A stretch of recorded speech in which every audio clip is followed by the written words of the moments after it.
சின்ன முருகைய சிங்கார முருகைய சின்ன சின்ன முருகைய சிங்கார முருகைய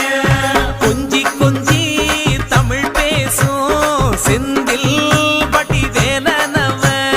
கொஞ்சி கொஞ்சி தமிழ் பேசும் செந்தில் வடிவேலனவ சின்ன சின்ன முருகைய சிங்கார முருகைய கொஞ்சி கொஞ்சி தமிழ் பேசும் செந்தில் வடிவேலனவ சுப்பிரமணிய சாமி என்பார், கார்த்திகேயன் என்பார், சுவாமிநாதன் என்பார், முக அமுதன் என்பார், பாலசுப்பிரமணியன் என்பார், கருணாகரன் என்பார், கதிர்காம கந்தன் என்பார், கதிர்வேல